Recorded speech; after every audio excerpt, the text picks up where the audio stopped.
Hi students, today in this session we are going to learn about an important component of our body, water, and how to assess the water level in our body.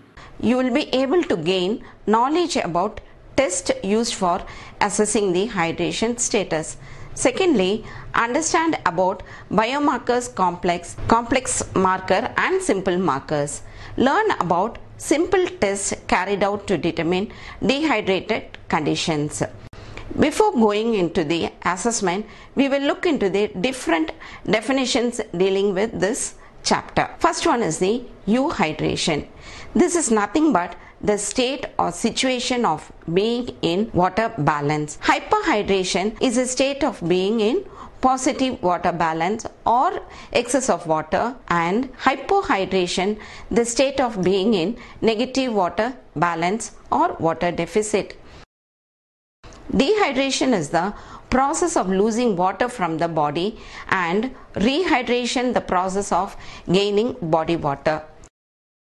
Euhydration, however, is not a steady state, but it is rather a dynamic state in that we continually lose water from the body and there may be a time delay before replacing it, or we may take in a slight excess and then lose this.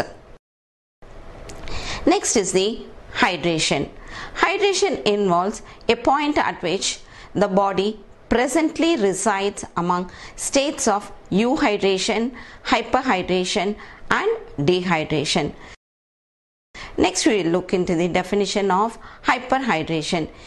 This is nothing but, or this exists when ingested fluid temporarily increases total body water above the average basal level prior to its removal by the kidneys.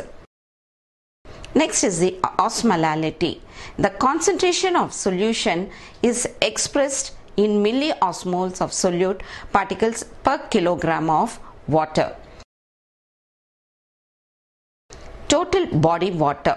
The fluid that occupies intracellular and extracellular spaces is the body mass. Extracellular volume. All fluid outside of cells includes the interstitial fluid and plasma water of body mass. Intracellular volume.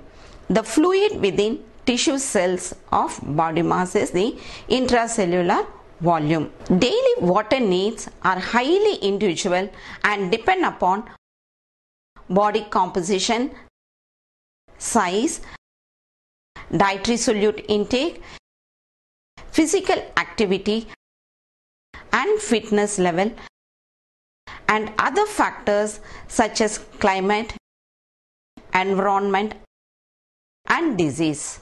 Individuals can track daily intake adjusting to the climate, diet and physical activity, and track the urine output, more specific urine concentration reflecting the renal regulation required to maintain water balance in response to varying levels of water intake and loss.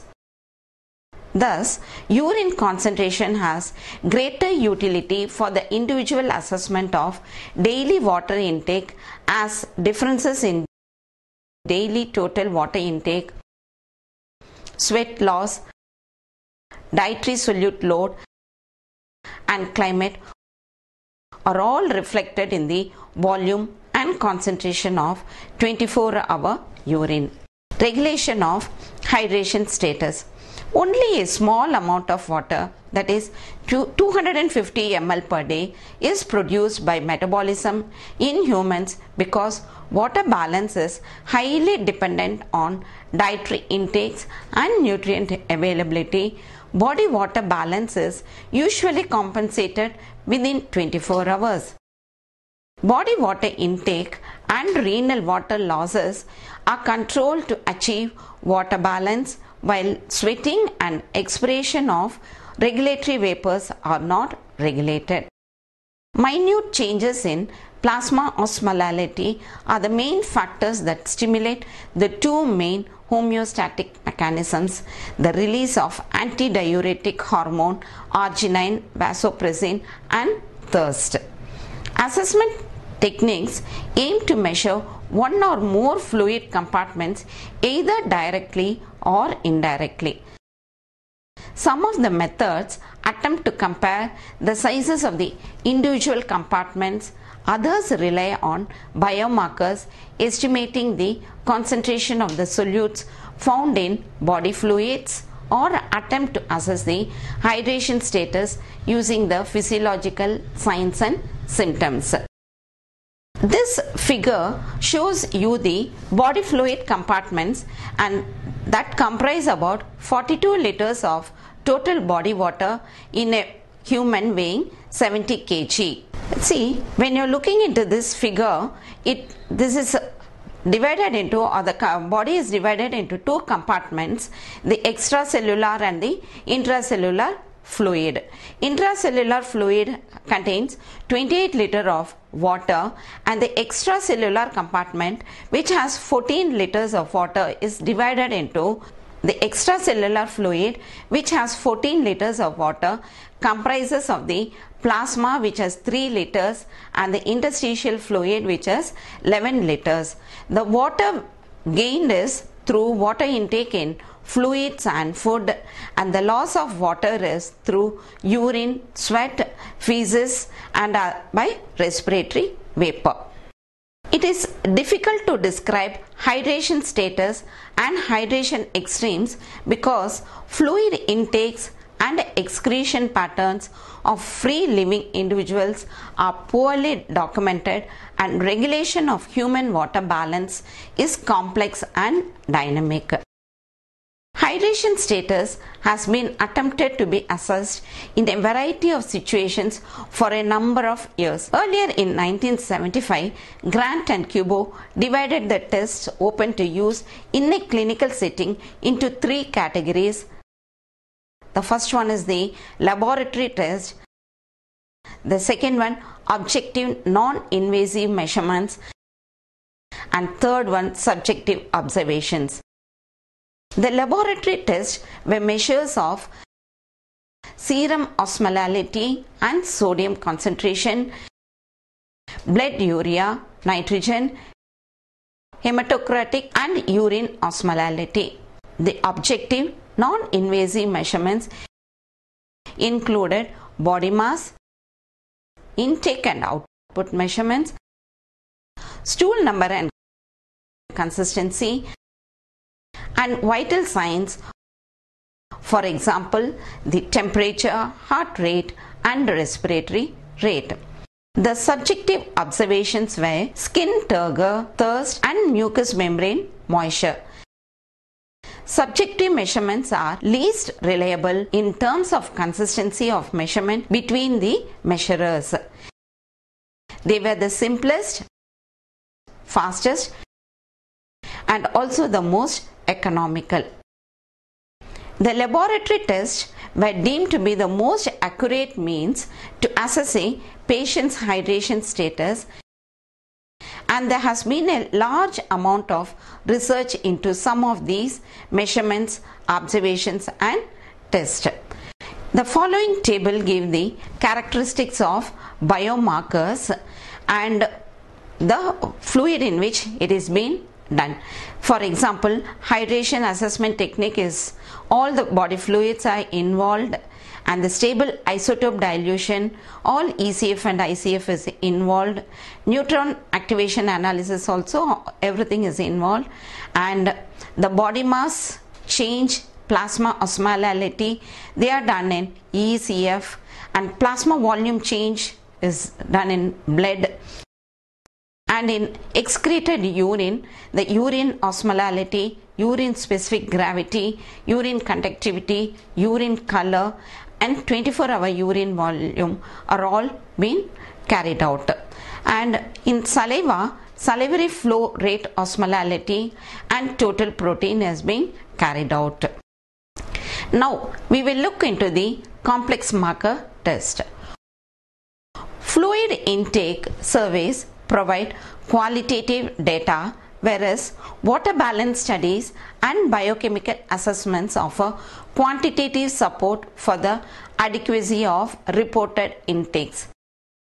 The combination of total body water and plasma osmolality provides the gold standard for hydration assessment.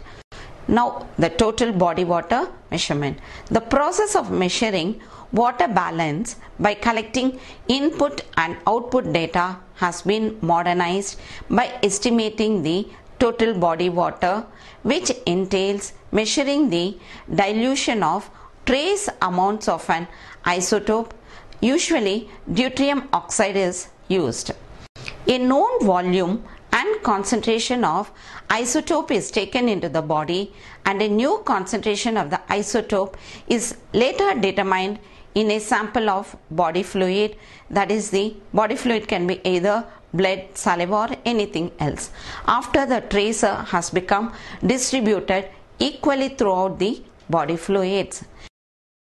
The unknown volume TBW is then calculated, knowing that a low concentration of the isotope in the sample means that the body fluid volume must be relatively large and vice versa.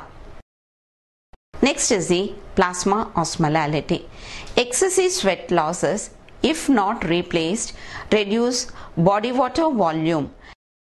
Plasma volume and extracellular water decrease because they provide the fluid for sweat, and plasma osmolality increases because sweat is hypotonic relative to plasma. In other words, sweat removes relatively more water from body fluids than solutes like sodium and chloride, and these osmotically active solutes build up in the blood plasma. The increase in plasma osmotic pressure is proportional to the decrease in total body water.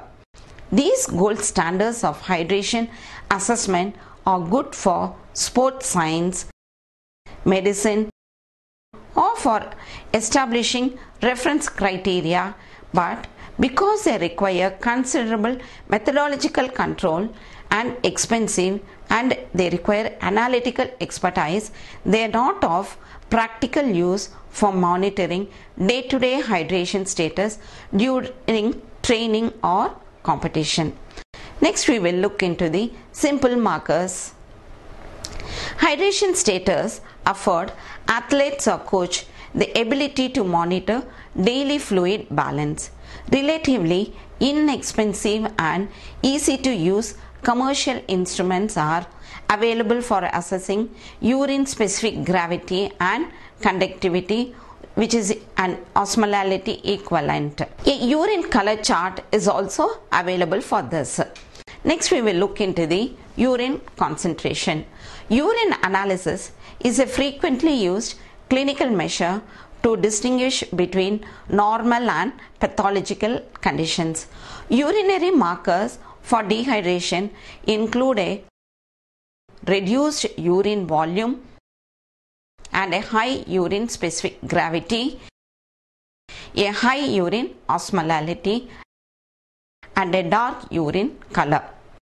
Urine is a solution of water and various other substances, and the concentration of these substances increases with a reduction in urine volume, which is associated with dehydration. Urine output is roughly 1 to 2 liters per day, but it can be increased tenfold when consuming large volumes of fluid. This large capacity to vary urine output represents the primary avenue to regulate net body water balance across a broad range of fluid intake volumes and fluid losses from other avenues. Next is the body mass. It is often used to assess the rapid changes of athlete hydration in both laboratory and field environments. Acute changes in hydration are calculated as the difference between pre and post exercise body mass. The other markers that have been used and investigated are, first one is the blood markers. Blood-borne markers of hydration other than osmolality include plasma volume, plasma sodium, and concentrations of fluid regulatory hormones in plasma. Under controlled conditions, that is during exercise, temperature and posture, most plasma markers reliably measures changes in hydration. Although all plasma markers of hydration assessment involve blood sampling with varying degrees of subsequent analytical difficulty, plasma osmolality is the simplest, most accurate and reliable plasma marker for tracking hydration changes. Next one which we are using is the Bio-Impedance method. Bioelectrical impedance analysis, or the BIA, is a non-invasive technique that can be used to estimate the total body water. It uses low amperage current, that is either single or multiple frequency, passed between skin electrodes with the assumption that current resistance or the impedance varies inversely with tissue water and electrolyte content. Although BIA is sensitive for detecting hypertonic hypovolemia, it significantly underestimates the level of absolute fluid losses and is independently altered by changes in body fluid volume and tonicity. Shifts of body fluids between intracellular and extracellular compartments during exercise, sweating, rehydration and other variables common to athletic situations also confound its accuracy and make BIA unacceptable to monitor changes in hydration status. Next is saliva and the symptoms. Saliva is not widely studied as like other body fluids for potential monitoring of hydration, but salivary osmolality appears to track changes in hydration brought on by sweating. However, individual responses of saliva osmolality to changes in hydration are somewhat more variable than those for urine and much more variable than those for plasma. Importantly, the influence of common food and beverage intake and oral hygienic practices on saliva indices has not been investigated. Although genuine thirst develops only after dehydration is present and it is alleviated before euhydration is achieved, thirst is a useful symptom that draws attention to the need for more structured drinking before, during or after exercise. An even simpler approach for self-monitoring of day-to-day hydration changes is proposed for athletes. This approach is represented using a Venn diagram decision tool which is given here. It combines three of the simplest markers of hydration, including weight, urine and thirst. No marker by itself provides enough evidence of dehydration, but the combination of any two simple self-assessment markers means dehydration is likely. This table gives you in a nutshell the techniques and its advantages and disadvantages. Now we will look into the complex markers. The first one is the total body water method. This advantage of this is it's very accurate and reliable. The disadvantage of using this method is it is analytically very complex and very expensive and requires a baseline. The next one is the plasma osmolality, which is also very accurate and reliable. Also we can tell it is a gold standard, and similar to the previous one, it is analytically complex, expensive and invasive. The next are the simple markers. The first one in simple marker is the urine concentration. It is easy rapid screening tool, and the disadvantage is easily confounded and timing is critical.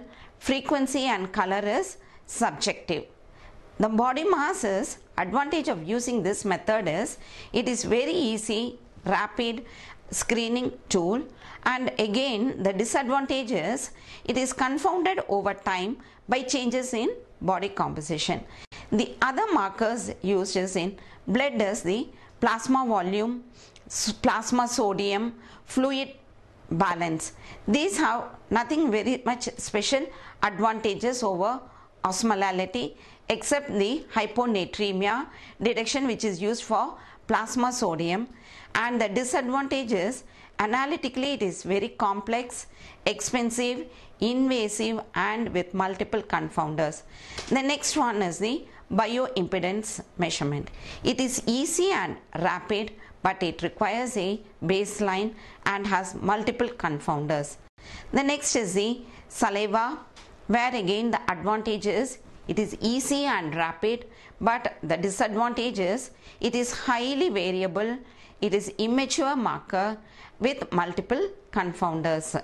The physical signs test, it is easy and rapid, but the disadvantage is it is very much generalized and subjective. Thirst, which is used, the advantage of this is it has a positive symptomology, but the disadvantage is it develops too late and is quenched too soon also. So now you would have understand the advantages and disadvantages of different biomarkers. Next one is the urine color, which is a very simple measure used, and this differs between low volume and high volume water consumption, and it is responsive to changes in daily total fluid intake. Urine color also has been used with reasonable accuracy when laboratory analysis is not available or when there is a need for quick estimation of hydration is necessary. See, this is the chart given for urine color estimation. What we will have to do is, it is done in 3 steps. The urine color has to be matched with this color in the chart. The first step is match the color of the urine to a color in the chart, and the next step is determine your level of hydration to dehydration. The lower the number, the better the result. Third step is, if in the color urine color matches the following points, you can assess. First one is, if the urine color matches numbers 1, 2 or 3, then you are hydrated. If it matches 4, 5 or 6, you are mildly to moderately dehydrated. If the urine color is having number 7 or darker, you are dehydrated. So this can be used by the athletes. Based on this, the athletes can consume water throughout the day and they need not wait until they are very thirsty. To avoid dehydration, consume water or sports drinks before, during and after workouts or exercise, and they should be very cautious when they are using energy drinks. In general, 20 ounces of fluid should be replaced for every pound lost during that exercise session. Certain foods, medicines and vitamins may cause the color of urine to change. If these have been consumed in large amounts, this chart may be unreliable. Report all the medicines, vitamins and supplements to the sports medicine staff before assessing the hydration status. Also, report any symptoms of heat illness or general medical illness to the sports medicine staff as early as possible. Students, to conclude this session, let us now just assess or think about some simple tests that can be used to determine if you are dehydrated or not. There are 3 simple questions you should ask yourself every day. Am I thirsty? Is my morning urine dark yellow? And is my body weight this morning noticeably lower when compared to yesterday morning? If your answer to any one of these questions is yes, then you may be dehydrated. If the answer to any two of these questions is yes, it is likely that you are dehydrated. If the answer to all three of these questions is yes, it is very likely that you are dehydrated. So, drinking too little or too much during exercise can be dangerous to your health and can worsen your performance. Therefore, here are some tips given to help you stay in a fluid balance.